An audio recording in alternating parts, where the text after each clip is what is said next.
You need to train, you need to recover from that, and then you need to do that over and over again. And you have to connect both those pieces, right? Your training has to be done in a way that facilitates better recovery, and your recovery has to be built around making sure you're ready to go the next time you get back in the gym. If you do that over and over and over again, you'll make improvements across each one of those repeats, and you will see continued results. If you get that balance wrong, you will not. Really, it sounds simple and oversimplified, but at the end of the day, it is how the body works.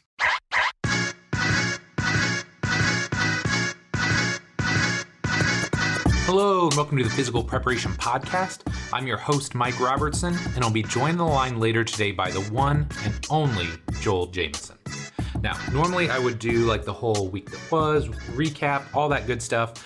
But as you can probably tell based on our release date, we're pushing this out a couple days earlier than usual, mostly because Joel has a time-sensitive offer for anybody that's interested in getting started with his Morpheus coaching platform. So if you're interested in that, make sure you listen to the whole show. And rather than doing like the typical bio and all that, I thought I would share a little story about Joel just to show you what a profound influence he's had on my coaching career. Because when I was starting off, and I can honestly say for about the first 10, 11 years of my coaching career, I paid very little attention to conditioning. I felt like if somebody wanted to get in great shape, either you do some like glycolytic based intervals, or you do some form of sprint based conditioning, or you just went out and played your sport and hoped that you got in shape that way. And so it wasn't until I started working with one of my favorite athletes of all time, the notorious K-Dog, at iFast, that I realized, man, this is a really big deal, because K-Dog was a great soccer player, but her endurance and her conditioning were just not up to snuff. So I really started diving into Joel's work. Eric Otter and myself wrote a off-season conditioning program for her, and to see the changes in this girl's fitness between her resting heart rate, her HRV, the subjective feedback we were getting from her. She was texting me after weekend soccer games like, I'm making runs in like the 80th and 85th minute that I've never been able to do before. So that immediately steered me in this direction. And just Joel's work as a whole has been so influential in the sense that I've used his work with football players, basketball players, soccer players, some incredibly elite athletes to help them get that last little bit of conditioning to help them improve their performance. So huge believer in everything that he does. I've used Morpheus, I've used BioForce. I mean, I just can't say enough good things about Joel. So in this show, we're going to really dive into this whole concept of train, recover, repeat. I know it sounds mundane. I know it sounds boring, but I think there's so many really just golden nuggets in this show that's going to make your life as a trainer, as a coach, or even potentially as still an athlete that much easier. So enough from me. Let's jump into this awesome episode with my guy, Joel Jamieson. One thing Bill Hartman and I have talked about for years now is the power of mentorship. Early on, I didn't have a mentor to shape or guide me, or most importantly, help me find the blind spots in my own training and coaching. But luckily, after many years of trial and error, I found Bill, and my professional success exploded as a result. But the downside to the mentorship process, at least professionally, is that it can be pricey. For private mentees that I work with, it costs anywhere from $3.99 to $5.99 per month to work together. And while I know the results go far beyond that price, the fact of the matter is that just won't work for a lot of folks. So when Bill and I sat down a while back, we asked ourselves a really tough question. How can we help shape the future of the industry and truly make it great? And beyond that, how can we create amazing content yet make it affordable to virtually every trainer or coach out there? And the answer for us was simple: restart iFast University. Here's what you'll get when you become a member of iFast University. One update each month from myself and Bill. This could cover anything from improving exercise technique to writing better programs and everything in between. Twice per month Q&As, where Bill and I will personally answer your questions to help you become better at training, coaching, or even running your fitness business.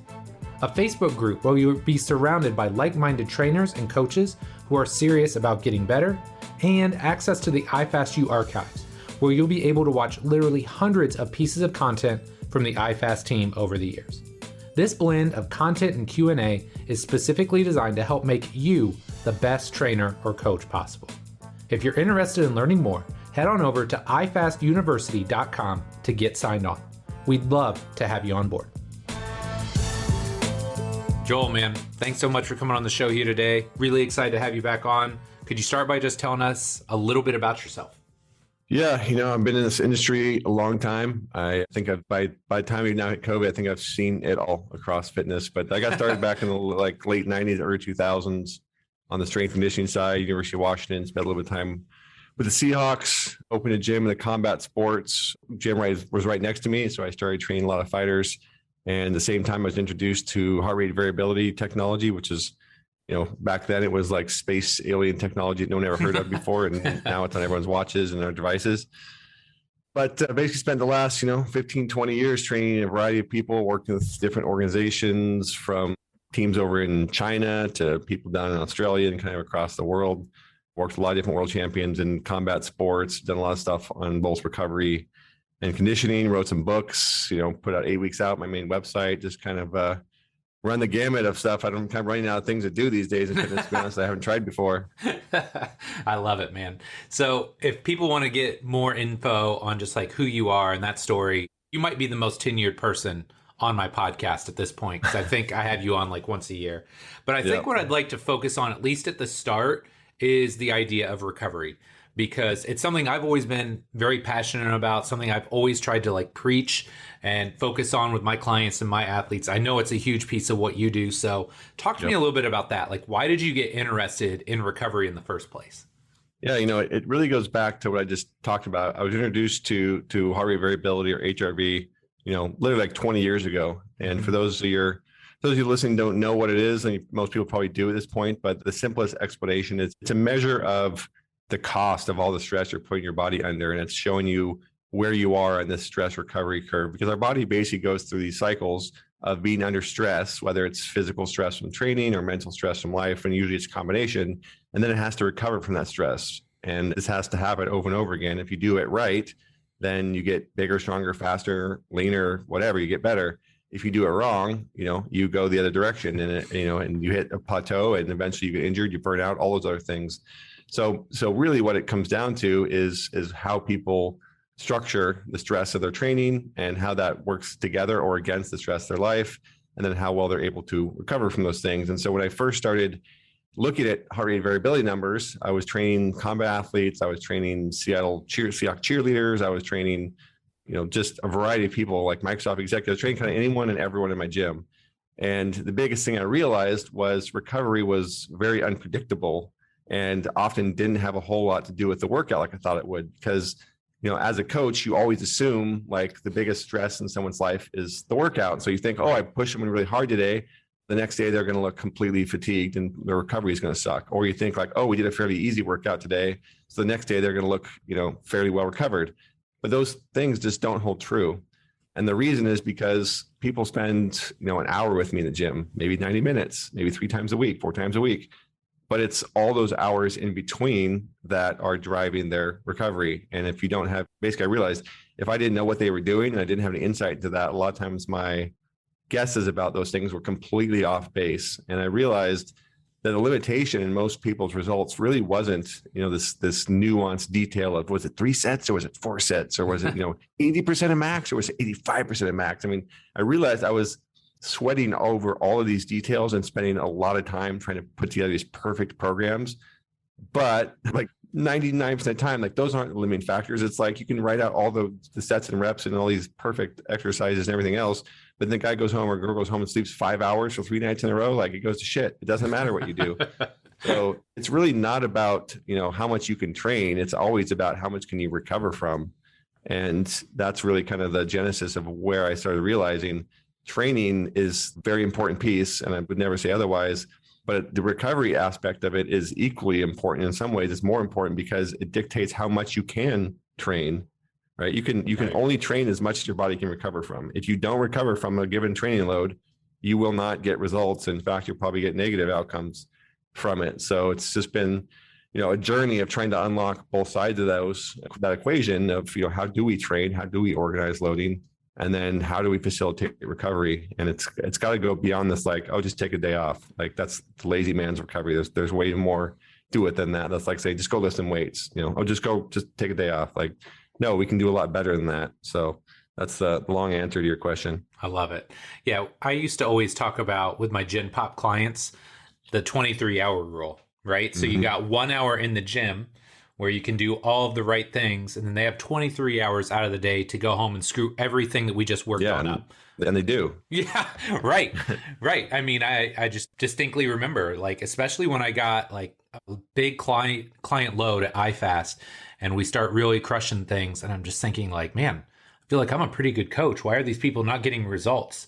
And then you start untangling these webs, and one woman is emotional eating every night she goes home and eating like a pint of ice cream. And one guy goes out every weekend and drinks basically a case of Keystone Lights with his buddies. It's like, well, no wonder Yep. these people aren't seeing results, right? Like they're Yeah. not doing the things necessary to recover appropriately. I mean, it's again, people kind of look at recovery as this like secondary thing, but no, Yeah. like it is what ultimately dictates what happens from the work that you just did. And when we started digging into the HRV data across, hundreds of thousands of people, there's some really fascinating stuff we could see. I mean, sleep correlates to results as much as anything.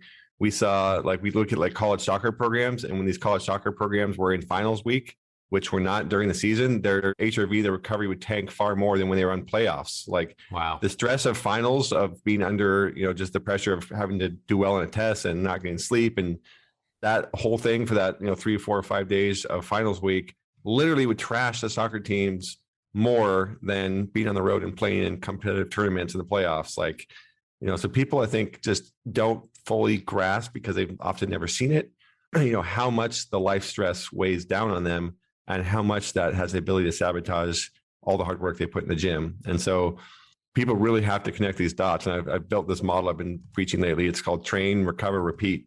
Simple. It's just like it sounds. You need to train, you need to recover from that, and then you need to do that over and over again. And you have to connect both those pieces, right? Your training has to be done in a way that facilitates better recovery, and your recovery has to be built around making sure you're ready to go the next time you get back in the gym. If you do that over and over and over again, you'll make improvements across each one of those repeats, and you will see continued results. If you get that balance wrong, you will not. Really, it sounds simple and oversimplified, but at the end of the day, it is how the body works. Well, it really is. And like, this is one of the things where when I'm working with people, I always preach like this mindset of you have to earn the right to train.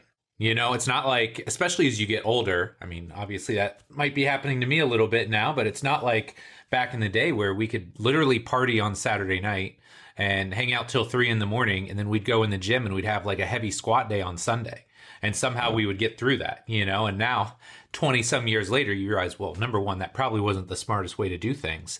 But number two, like, no, you have to do all the things right to earn the right to train at a high level. Otherwise, you're just wasting your time. Yeah, it's 100% the case. I mean, there is a reason that the average person in America is obese, right? Yeah, I mean, 30, right. 40% of our population is obese because they just live under this life of stress, and they don't really know how to put these pieces together in a way that's sustainable. I would say that's the biggest difference between balancing your training recovery and not. It's sustainability. I mean, you can definitely overload your body and recover from a very short period of time, and you can drop a bunch of weight quickly, or you can put on strength quickly, but that's not sustainable. It's not this long-term lifestyle change that's going to lead to people actually achieving long-term health and long-term outcomes and continued increases in performance. A lot of people just spin their wheels in the gym and they kind of do the same thing. They don't see results, or they go through cycles of being in the gym, being out of the gym. And a lot of it, I'd say the majority of it just comes down to people's lives are incredibly stressful for the most part. And they don't do a great job with trying to improve that. And then they just lump the training stress on top of that. And sooner or later, the cost of that is decreased motivation, worse results, injuries, fatigue, all the stuff that you're trying to get away from. You're trying to get the gym to avoid those things. And it honestly speeds it up in a lot of times because people's lifestyles are so stressful and not built to improve their recovery. They're built to basically just take away from it even further. So this actually leads me seamlessly into my next question, because you and I both know that lifestyle makes a massive impact on how we recover and our ability to train at high levels. But like, what are some of the things that you see when it comes to HRV, some of the lifestyle factors that we can start working on, or that people can start talking about with their clients and their athletes to help them get better results? I mean, look, I mentioned earlier, sleep really is a huge one. And that's because that's where your body is the most anabolic. It's where the most energy is driven into recovery is during your sleep periods. So the first thing I always look at is, if somebody's coming into the gym or I'm starting with somebody, look at their sleep. I mean, people are like, oh, I'm fine on 6.5 hours of sleep. Like, no, you're not. I mean, you might be getting by, but you're not doing well. Like you're not doing as well as you could be at least. So I always start there because I've seen such a strong correlation between sleep and recovery and overall results. And if you can't get that ironed out, you're going to be facing a much bigger uphill battle. So I look at two things. I look at just the total number of hours of sleep, and realistically, you want to get 8 hours. I mean, it's kind of the cliche number, but at least 8 hours of actual sleep, which usually means 8.5 hours in bed, is what you're really going to want. If you're below that, I'm not saying you can't get by, you can't make progress, but it'll be slower and it'll be harder, and you will take longer to recover from that. So that's the first thing. And the second thing is let's look at sleep consistency. So people tend to have hectic schedules, and their sleep schedules will be all over the map a lot of times. So if they're going to bed, at 10 p.m. one night and 2 a.m. the next day, that's bad. Even if they got 8.5 hours or 8 hours sleep, it's much harder on the body to be very acyclical. Like you need this very consistent pattern, if at all possible, with sleep. So I tend to look at people's overall sleep consistency and their wake sleep cycles, and people that can dial those things in tend to be much more consistent in their recovery and their results, and their HRV tends to reflect that. So I look at both of those things. And then there's honestly, when you start getting into sleep, there's a lot of things people can do that are, not that difficult. So the first one is, if you look at someone's sleep patterns aren't great, a lot of times it's because they have caffeine way too close to the evenings and the bedtime. They don't realize the impact of it because they're so used to doing it that it's just kind of how they've always, lived their life. Yeah, operate. Exactly. Yeah. So if you can get them to just cut out the caffeine, just go to decaffeinated drinks, 5, 6, 8 hours away from bedtime, which sounds like a long time, but that's just the reality. A lot of people metabolize caffeine slowly. And then, I look at the bedroom. The bedroom is the single easiest place to either screw your sleep up or get it right. So if you have a lot of light coming in, if it's noisy, if your bed sucks, I mean, there's all these things that will negatively impact your sleep. So first thing is just make the room as dark as you can. That can literally be getting some good blackout blinds. It can be putting on a face mask. You have no way to make it darker. If you can't make your room quieter, get some white noise machines or get some music on. Like there's ways to just improve your sleep environment in a way that can have a big impact. So I always start with sleep, like I said, just because it's such a big driver of everything. And then I kind of work backwards into how people handle mental stress, how active they are in their days when they're not in the gym versus they're in the gym. All these sort of things kind of cascade, but sleep is really the foundational piece I start with, it because it is when you are recovering, and it's a third of your life if you do it right. Right. Well, brought up a great point there kind of at the end. Like one of the things that I find beyond sleep, like you said, once you've checked the box of like sleep and nutrition and like meditation, mindset, like movement is something that we kind of take for granted because too often now we assume, oh, well, I go to the gym 3 days a week. That's enough, right? And then you totally discount the fact that, well, that's fine. And that's great that you work hard on those 3 days. But like the other 4 days out of the week, if you're totally sedentary, like that's not easy for your body to process. Like I just think about like what we were born to do. We're born to move. So like, that's why on those off days, and I know we'll talk about this more, but like, I'm such a big believer on, hey, on your off days, even if you don't do like a true like conditioning session, go out. If you have a dog, walk the dog, get out in nature, like walk briskly, hike, do something for even 20 to 30 minutes. And people are shocked at how much better they feel when they do that. Yeah, 100%. I can't echo that sentiment even more. I mean, it's, like you said, we are born to move because movement drives blood flow. Movement drives all kinds of regenerative things through the body. And if you don't move, you get stiff and your recovery is slower and everything basically becomes worse. And as we age, what happens? We move less and less. And, this is a sad story, but my mom was a perfect example of this. She was a flight attendant. She traveled around the world. She was massively active. She had a stroke. It caused her to not be able to move nearly as well. And over the years, she just declined and fell apart from just purely lack of movement. I mean, we have to move. So I like to tell people, like, there is no real off day. I mean, your off day, don't get me wrong, like plenty of times you'll be sitting on the couch watching football or Netflix or whatever. There's nothing wrong with that. But if that's your 24-hour cycle is watching Netflix and then sleeping, that's not as good for recovery as you might think it is. You need to get up and move around. So even on the days where I'm not doing, a quote unquote gym workout, like you said, I'm out walking, I'm out hiking, I'm out riding my bike. Like I have a pool now, so I can do some swimming and some treading. Like I'm trying to get usually I made my quote unquote off days. I'm doing like 12 to 13,000 steps a day of just general activity. And then my training days, I'll tend to be anywhere from like 14 to 18, depending on what the sessions look like. But you should never have a day, I mean, don't get me wrong, every once in a while, but you should never have a day where you're literally just on the couch or you're just kind of running errands and not actually focusing on quality movement and doing things that promote recovery. That's what I'm saying. If you're going to put the time into the gym, like you have to put the time into the rest of the hours as well. So if literally all you do is get enough sleep, are active enough, eat sound nutrition, or eat, just quality nutrition, and you train, like those are the 4 things. If you can do that, everything else will come together. Right. If you blow one of those pieces all to hell and you have terrible sleep, or you're completely inactive on your days off, or your food diet's terrible, it's one of those dominoes will knock the whole thing over. Like it becomes a limiting factor at some point. If you don't get enough sleep, I don't care what else you do, it's going to be a lot harder to recover. If your nutrition's terrible, same thing. If you're inactive, same thing. Like they all have to work together, and your results will correlate to that. You'll see tremendous positive results if you do those things. If you screw any of them up completely, you're setting yourself up for failure. Yeah. So funny you talked about that, because I had this flashback when we first started using your old system was BioForce, right? Was that the original like HRV? Yep, OG. Okay. The OG system, yes. Yep. So I had a girl, this was probably 8 years ago now. We were getting her ready, tracking her HRV every day. We were training her 6 days a week, right? So like Monday, Wednesday, Friday, we were lifting. Tuesday, Thursday, Saturday, we were conditioning. I said, Sunday is yours. You can take that off. And so we're tracking this, and like week after week after week, every day she's like green except Monday. I'm like, why are you red every Monday?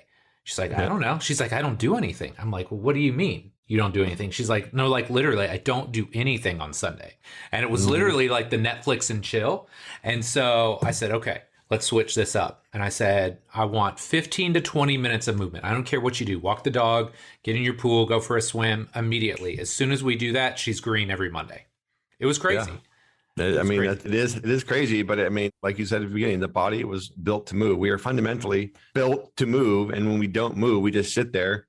Everything gets worse. I mean, look at people in the hospital that are sedentary completely and stuck in hospital beds. I mean, they're not exactly the epitome of health. I mean, you don't have to go do 20,000 steps a day, but I kind of think like 8,000 for most people should be like a minimum threshold. Like if you don't get at least 8,000 steps in, you're probably not helping your recovery, and you're probably slowing things down a bit. And again, you don't want to go crazy on your non-lifting days or whatever and do 20 every single day. You'll kind of go that direction. But I kind of set that bar of at least 8,000 on days where you're quote unquote off is a number of steps that you should get that will, a bare minimum, get enough quality movement in there where you're not hindering your recovery, and you're probably doing yourself some good on that end. I love it. I've seen the same thing over and over again, especially the higher level of fitness you get, the more movement you need, because you need more recovery, and the more athletes sit around do nothing, the worse they're going to feel and the worse they're going to perform. The worst thing you can do before game day is nothing. Yes. Flat out, if you do nothing the day before a game, and people think that's the right thing, like, oh, I'm just going to take it easy, I'm going to relax. No, right. Like, don't do that. Like when I look at the fight camp stuff, when I was training all the fighters and Demetrius Johnson and all these high level guys, like fight week was hectic. There's the stress of being in front of the media and cutting weight and all these things. But these guys, we train twice a day, like every day during fight week. They're hitting pads, they're rolling, they're sparring, they're watching video while they're doing those things twice a day. I mean, we're getting probably an hour to an hour and a half of training in every single day leading up to a fight. There was no like, oh, we're going to take Thursday fight week off. Like, right. No, right. Like, you lose sharpness, you lose mobility, like you lose that edge. Like you cannot just take a day off and do nothing. If you're an athlete, it's the worst thing for performance if you're leading up to a competition. And the same thing does apply to everybody else. Like lack of movement is the enemy. It's just not good for you. Yeah. Unless you're sleeping, then it's great. Yeah, then it's great. Okay. So let's talk about programming, because I think too often we get focused on the big days, right? Like whether it's squat day, bench day, your heavy clean and jerk day, like whatever you're into, right? We get excited about those days. And too often we either don't program anything on those off days, or it's an afterthought. And I think that's a mistake. And I think you agree. So talk to me a little bit about filling in the gaps with your programming and how you use those off days to set you up for bigger, high intensity training days. Yeah. I mean, when I write programs, I use 3 categories of day. I've evolved the names. Basically, I have a red day, which is my highest intensity, highest volumes, like those are my get after days. Those are my heavy explosive lifts and all that stuff, or my high intensity conditioning. Then I have my more moderate days, which I would call my green days. And again, those are like, I'm going to feel fatigued, but I'm not going to feel destroyed. I'm going to do more upper body and less volume of explosive lifts, more accessory type stuff. And then I have my blue days, which are my actual recovery days. And those are going to be, could be a mixture of things. It could be an actual in-gym session where I move and I breathe and I do some recovery things in the gym, or it could be like I'm going to go out for a hike or a walk or a bike ride or swim or whatever the case may be. And I program those days across the week. I mean, I don't leave, generally speaking, in most of my programs, I do only have one day where it's quote unquote off. And even then, you know, the goal is to get at least 8,000 steps and maybe do some sort of regen. And that's usually on a Sunday. There's never a day in my week where I'm just like, do whatever you want. Like it's got to be specifically built around one of those 3 days. Right. So I tend to basically, anytime I have a red day, like anytime I'm going to have a heavy, high intensity lifting session or a heavy, high intensity cardiovascular session, conditioning work, like the next day, you know, almost invariably is going to be a blue day. Like I try to avoid back to back, you know, high intensity or moderate intensity without some sort of recovery day in there. And again, it's programmed into the training week. So it could be, like I said, I'm gonna go do a 3 or 4 mile hike, and then I'm gonna come back and do some mobility work, and I'm gonna jump in the pool and tread water. I'm gonna go for a bike ride. I'm gonna do whatever. Like I'm just gonna do those things on my actual recovery days. So if you call it a recovery day and you list off things that people can and should be doing, and they consider that a part of training, you know, I find it helps a whole lot than to just kind of say, oh, it's your day off today. And like I said, there's very few cycles where I will not have a blue day, recovery following those red days, because that's where the train, recover, repeat cycle works. Like train and then recover. If I do something that's high intensity, high volume session, then do something to promote recovery right after that. I always look at it as the more training you do, the more recovery right afterwards you need. Yep. It's really that simple. And I think the biggest reason people fail in the long run is if you have incomplete recovery, like meaning I load and then I take a day off and do nothing, and then I load, I repeat that. If you start to accumulate fatigue, meaning you have incomplete recovery across these cycles, and you start doing that over and over again, you just get down this spiral. So I basically will tell somebody, if you are carrying fatigue into the following week, you're setting yourself up for failure. If you go in the gym on day 1 of the training week and you're still tired from the previous week, you're screwed. Like right. If you do that more than 2 or 3, 4 times, like you're just going to go downhill. You should start each week not feeling like you're still tired and fatigued and shot from the last week. That's going to accumulate fatigue, and all that does is slow down recovery even more. You get yourself in this recovery spiral, this recovery debt, because your body just never fully recovers from the last time you put yourself under load. So I think that's the single easiest thing I can tell people to avoid overtraining, injuries, plateaus, is every time you start a new training week, you should feel like you are starting your training week without carrying the stress and the fatigue and the load from the last training week. Don't get me wrong. If you're an athlete and you're in training camp, you're not always going to feel that way, but you should always try to. And even in that scenario, that's why, I looked at tons of seasons of HRV data, and you can see these just progressive downhill spirals in these athletes. And they're the ones who got hurt. They're the ones who were performing terrible when it came to playoff times. And then you see other athletes who would just maintain it. You'd see that basically they wouldn't get better during the season, but their fitness and their overall HRV would stay stable during the season. And those are the ones that were performing well, and they were healthy, and they weren't falling apart in the season. And it's very, very clear. You just see this pattern. The people who from week to week to week carry fatigue over and over again, they just spiral downhill slowly or sometimes quickly. And the people that can at least stay stable under those loads, they don't. They perform consistently. They perform at the end of the season. They're the ones that you want to count on when the game's on the line, the playoffs are there. So it's the same thing in life. Like, you don't want to carry fatigue from one week to the next. You don't want to keep loading yourself when you're already fatigued from the previous period of loading. And the way you avoid that is focus on the recovery before the next loading. It's really that simple. Right. How different is that than what we grew up thinking? Like, think about like how we used to think about programs, right? Like, we used to talk about like all the Zatsiorsky stuff, delayed transmutation or transformation. I don't remember which one it was now, but where you're assuming, Russian squat cycle, like 4 to 6 weeks, I just got to smash myself. And then I take a 2-week deload just to try and remove all that fatigue, right? Just think that's how we used to think you had to do it. The problem is, like, don't get me wrong, like those types of models can work, but there's only one, there's a couple of reasons they work.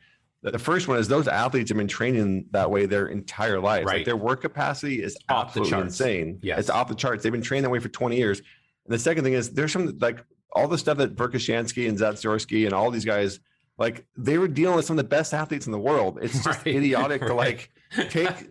It's like taking LeBron James' program as like a 12-year-old and be like, oh, this make me like LeBron James. Like, no, like unless you're LeBron James are, like these top pro athletes have some of the best genetics in the world. They're full-time athletes. This is all they do. This is their life. Like you can't take what might work for them in certain circumstances and think it's going to work for you unless you are them, which you're probably not. So, the Russian stuff, like, don't get me wrong, there was merit in it. Like there was value in the way they looked at training, but they were looking at a completely different thing than the average person is looking at. You're talking about a professional athlete who's trained in the Russian cycles. Like they didn't go to school. Like they were just athletes their whole damn life. Right. So like you're taking somebody who's like 24 years old, who's trained since he was, 8 or 10 in a Russian training camp, loaded with drugs for most of his life, probably. There we go. Yep. And they're like, well, this is how we can overload people for 6 weeks at a time, and then we can get super compensation in the subsequent deload. Like those loading phases would kill most people. Like it's not the right way to train for 99% of the population. And if you're that 1%, then sure, but you're probably not listening to this podcast, and you're probably at a whole different level. So it's just, we like to look at these crazy complicated things, like I said, but it does not work in the real world for the vast majority of people that are trying to get, healthier and faster and play better and, live longer. It's just not the same model at all. Yeah. Well, and one of the things that I found too, I don't remember your color days, but like, I think yellow, red, blue, right? I don't know what yours were, but like a medium day, a high intensity day, and then like a recovery day. And so I started doing that. I really started pushing that with my guys this year, and man, they just really liked it. It's like, okay, they kind of know. I don't call it recovery day because I think sometimes there's like a negative stigma with that, but I just call it a conditioning day. And I know full well, we're getting some metabolic repair in there, like we're flushing everything out. We're doing concentric focused activities. We're going through full ranges of motion just because I try and explain to them, like, look, you're with me 5 days a week. You're on the court 5 or 6 days a week. Like not every day can be high intensity. And luckily, I'm with a group of guys that get that, because luckily they're, mid-20s. They kind of know at this point, like you can't go high intensity every day. And when they've tried, it hasn't worked out well. So it's been a huge thing for me. And like, they love it now. They kind of know, okay, Wednesday is like a conditioning day. And we know that that's going to set the table so that we can have a good finish to our week. Yeah. I call it rebound day just because it's kind of the same thing. Like rebound, right? Rebound. Right. Which would actually play really well with your basketball guys. Yeah, I should be using that. That's a better word than I had. Rebound. It's Blue Rebound Day. So yeah, I mean, the biggest thing I think that we need to look at from a coaching profession standpoint is giving people that we train the opportunities to recover, because if the person thinks your only job is to smash them into the ground and you think your only job is to smash them into the ground, you're missing a big part of the puzzle, and you're going to lose people. Like that's why retention is a challenge for so many people. You need to give people options, either with you or on their own in the gym or whatever, to have these sort of recovery based sessions, whatever you call them. Like it needs to be a part of your programming. It needs to be a part of your coaching. It can't just be come in the gym, smash, see you next time. And unfortunately, that's what a lot of people do for coaching. And they have this, it's both. It's the person coming in the door thinks that's what they want, and the coach thinks that's what they should be doing, but it's not. It's just not a long-term recipe for success if your job is just smash and dash and crush people and see you later. Like it's not a sustainable coaching model, because it's not the way the body was designed to work, and you're going to turn people over quickly. You're going to lose people after they stop seeing results after the first month or two, and you're just going to have a lot harder time building a successful coaching business and delivering consistent results. Well, I hate to say it like this, and I'm sure I'm going to offend some people, but it's like like when you think of the prototypical CrossFit model, that's what it is, right? Or at least that's what it was built on. It's like every intensity or every session, high intensity, we're pushing ourselves, like gut it out. And then ultimately, a lot of those people just end up getting injured, right? Yeah. And I mean, that's, I think there's multiple factors why they had so many problems in their model, but that was definitely the core of it, is why their turnover was so high. Like you come into a neighborhood and like people sign up, and then 4 weeks, 8 weeks later, 12 weeks later, the majority of those people have quit. And you kind of have you have a hardcore group of CrossFitters will stick with you forever, but that's not enough people to build a sustainable, economically viable gym, which is why the average CrossFit box owner was making like 40 grand a year, working 80 hours a week. Right. Like just can't build a model where you're going to grind through people. And it just doesn't work. Like it's this, don't get me wrong. There's there's these people out there that want to do that, but it's a small number of people in the fitness community that really want to go in and get their ass handed to them every day because it's not productive. And the funny thing is, if you take a step back, and then I've seen enough programs now of people that are training for the CrossFit Games, I've talked to enough coaches that are working these athletes on a daily basis, like their programs don't look anything like that. I mean, right. The actual athletes training for CrossFit at a high level are not following this original CrossFit model. So I think coaches have realized, like, hey, if we want to actually do well in the sport of CrossFit, we can't actually use the training method of CrossFit to get there. The model was not really built for that. So I think at this point, there's a reason recovery is getting more focus and more attention. I mean, more devices now are focusing on recovery. More people are talking about it. We see recovery and regen centers popping up and stretch labs and like the percussion therapy, all the stuff out there is getting a lot more popular because people have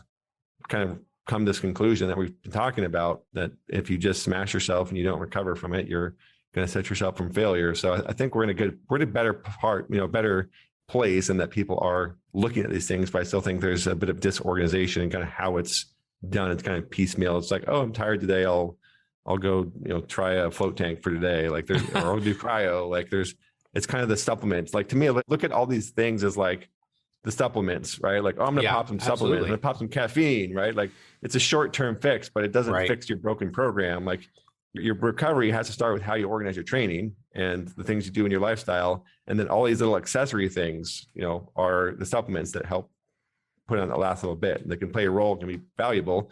But, if you're doing cryo twice a week on 6 hours sleep, are you really helping yourself? Like, probably not. Right. Yes. Now I laugh because I know people that are trying to do this. They're basically trying to outsmart the body in some way. And look, some of my best friends own like a really good recovery facility here, and I will send every client I have to them. But I also try and explain to them, like, look, this is something that's like, I don't want to say on an as needed basis, but if you're relying on this all the time, then we need to take a deeper look at one of those big rocks, right? Your training, your nutrition, your recovery, or like mindset, the mental piece, because something there isn't working. And so it's not ever to take things away from that, because hell, you did a whole book on recovery methods and modalities and how to apply those. But it's one of those things where if you're constantly leaning on those, the other downside to that is, well, eventually the effectiveness wears off. Yeah, absolutely. Right. So like whether it's massage or a sauna or, contrast, like whatever tool you're using, the more often you use it, the less effective it becomes. So I always try and explain that to them too. It's like, well, if you bench press 135 every session you go in the gym, eventually your body's like, whatever, I don't care about this. Exactly. That's what I said. There's become so many more opportunities for recovery solutions out there, and that's a good thing. But again, it is also how you use it. And, like I said, and you just mentioned, like if you have to rely on these, your programming is broken. So our recovery always starts and ends by looking at what are we doing for training and what are we doing the other 23 hours a day, and like fix those things first. And then you can add in these other types of things that can help stimulate and they can help play a role. But you can't rely on those things. Like you can't out regenerate a terrible sleeping program or a terrible diet or, huge amount of mental stress. Like learn how to relax. That's to start, like learn how to shut off for a minute without all the noise around you, and be able to get your parasympathetic system on without, the way that most people are dealing with it. So it's an interesting time. Like I said, I think recovery is popular, getting more popular for a reason, but people need to kind of look at the big picture if they're going to really dial things in. And as coaches, you need to understand recovery. That's the other thing I would say is, understand what's out there, understand what people are doing, help your people recover as much as you help them train, and consider lifestyle part of coaching. I think you can't separate people's lives in the gym from the people's lives outside the gym and expect to really see long-term, improvements in everyone you're training if you disconnect those entirely in the way you look at it. Yeah, for sure. Okay. So this is perfect timing, because imagine I am a total noob. I want to get into training, or I'm a coach or a trainer, and I want my clients to get better results. Talk to me about Morpheus. What is it? What can it do for me? Yeah. Look, at the end of the day, I built Morpheus to solve the problem I saw in coaching 20 years ago. I saw this issue, like I talked about early on, where I would train people and they come back to me the next day or the next day or whatever. And the way I thought their recovery would look and the way I thought they would be able to perform was totally wrong. Like I just realized the problem with coaching, the single biggest problem in fitness, is the other 23 hours a day are what drive your results, period. And if you're a coach or a trainer or whatever, you're basically just left in the dark. Like, you don't really know how much sleep someone got. You don't really know how much stress they're under at work. You don't really know what their diet looked like. You can ask them, but you're probably not going to get great, honest result or, feedback that's going to be super valuable. And so your whole career, like producing results, like if someone's coming to you, they're paying you because they want to get better. They want to get leaner. They want to get stronger. They want to play better. Their results are what they're paying you for. But the problem is you can't do your job for shit because you don't have a view into any of those things that matter. Like, all you can look at is the workout. And that's a very small piece of how results are driven. So I built Morpheus to solve that one single problem by taking wearable data that people have from their Apple Watch, from their Fitbit, from their Garmin, from their Pola, from their Oura, from just about anything out there. We can track activity, we can track sleep, we can track training heart rates. And then our own devices, the Morpheus devices, which is an HRV band, basically, so we can put HRV in there, and then a chest strap for training as well. Like, we take all that data and then we analyze it, and then we give it back to coaches so they understand what's going on. We give them a big picture of what someone's recovery is on a daily basis. We give them an idea of how much load they've been under. We give them an idea of how active they've been, what their sleep has looked like. And we use, the back end of the software to make that information really easy to understand, because it's easy to get overwhelmed if you're looking at 50 people's sleep data across a month. Like, that's a lot of information. Right. But we go through there, we create what we call insights, and we look for the people that are going the wrong direction, that consistently haven't been doing the right things, and we'll pull those insights out. So you can scroll through just, what do I need to know today? I can scroll through people's insights. I can see, I personally use Morpheus to look at 30-day averages and see, 30-day averages tell me a lot about the directions people are headed. If over 30 days, someone's average sleep has been 6 hours and their average recovery has been 70%, I know someone's not going to perform particularly well if I load them a lot. So it basically is just built to help us as coaches connect everything that's happening in someone's life to what I should be doing with them in the gym. And then it takes all that data and it gives people heart rate zones to help us do that. So we give basically a lower intensity blue zone that's going to help promote more recovery. It gives us a green zone, which is more conditioning, which is where you're going to spend most of your time if that's your goal. And then a red for overload or high intensity. And those zones shift based on people's recovery. So, it's basically a dynamic heart rate training. So as people fatigue, they're going to be in the red at a lower heart rate. So we're managing stress more effectively by doing that. Essentially, it's the same thing as, like, if someone's fatigued, I'm going to lower the weight in the bar a bit for their high loads. If they're fatigued, I want to lower their heart rates a bit, even in their high intensity, so I don't overload them over time. So at the end of the day, it's two main pieces. It's managing their recovery by looking at all the pieces outside the gym, and then it's helping them manage their training inside the gym through this heart rate training platform. So I'm excited to get it out there. I think it's gonna really open a lot of people's eyes and give coaches a whole new way to interact with their clients and to say, hey, no, you didn't sleep last night. Look at your numbers, dude. Like, a lot of it is, I think, putting accountability back on the clients, because the unfortunate part is, the clients ultimately are the ones paying you as a coach, and they're paying you for results. But a lot of their results are in their own hands. I mean, you're not holding their hand for 23 hours a day. People need to be responsible for their own lifestyle behaviors. They need to be responsible for their own diet, their own sleep habits. Like, if they're not doing those things, then there's nothing you can do except, manage their training as best you can. But people need to see the impact of those things.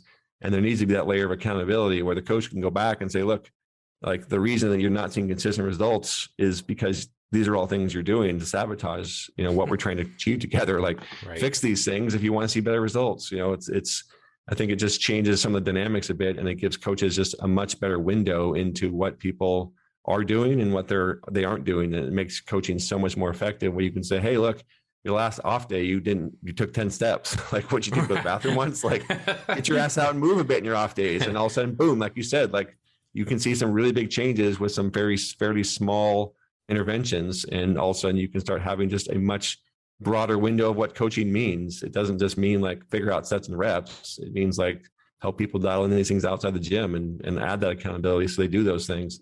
So, it's been a labor of love. It's been a lot of work, but I'm extremely excited to get out there, because I think it can transform really the way people do look at coaching and go away from this idea that's just sets and reps and intensity to no, it's more than that. It's not just the training. It is the recovery side that becomes a big part of your focus if you want to help people repeat, if you want to help people sustain and build long-term gains.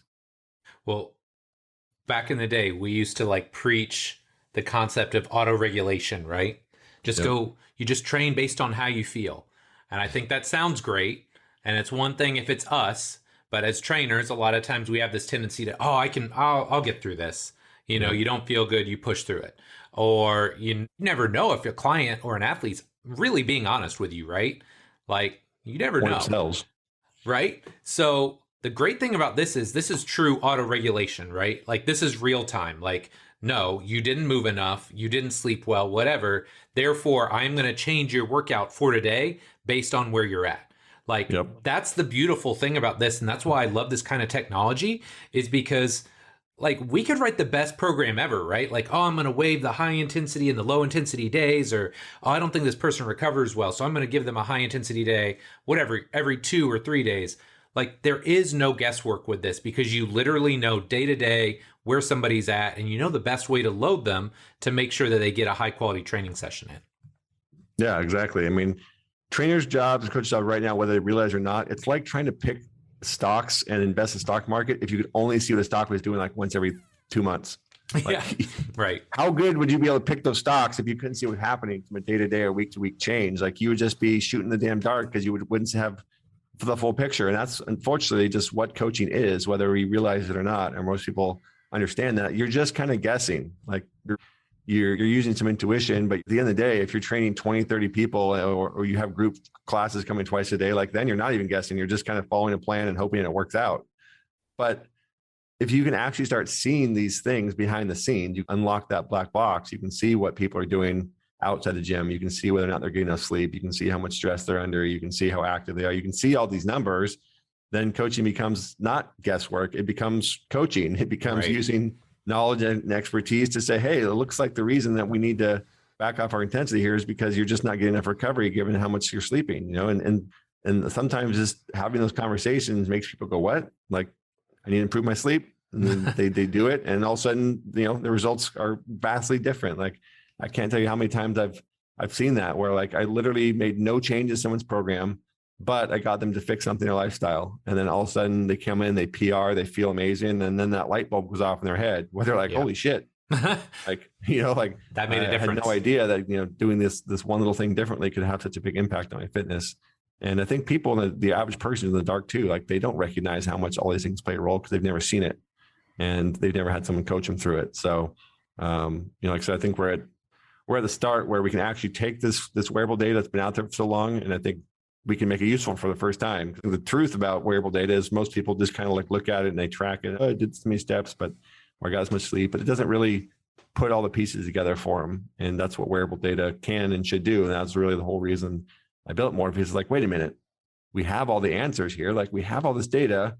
It's just not doing anything for the coach. A coach can't see it. Like, the athlete and the client doesn't know what to do with it. Like, it's not really making a difference. And so that was my light bulb moment. We're like, wait a minute, we have the answer to this problem. Like, we can make coaching what it should be because the data is there.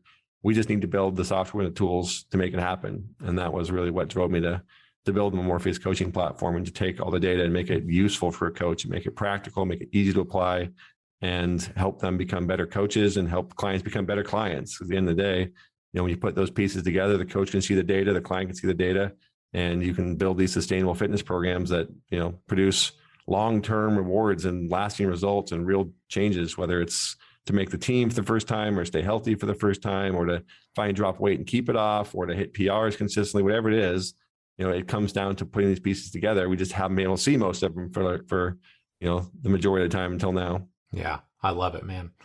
Well, look, I know we're kind of up against the clock here, but you have the Morpheus launch coming up, and I know this is time sensitive, so I would love for you to talk a little bit about where people can find out more about you, more about Morpheus, so they can get connected to that stuff if they're interested.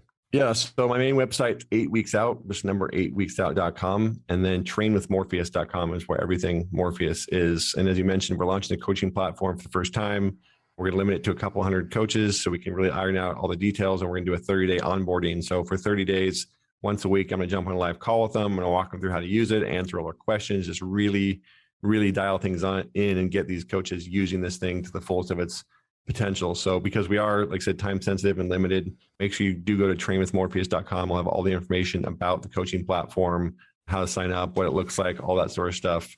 And like I said, if you want to be in the first 200, you're going to want to do that ASAP to make sure you get in before we do close it back down. So we'll close it back down after we get 200 coaches, probably until December, January timeframe. I love it. Love it. And guys, I'm telling you, Joel has given me the sneak peek under the hood, so to speak. And man, this thing is awesome. Like, I'm excited to use it. I want to start using it. I've already got people kind of in my head that I'm going to be using it with. So definitely check it out. Joel, thanks so much for your time, man. It was great catching up. And I feel like tons of good stuff on the show here today.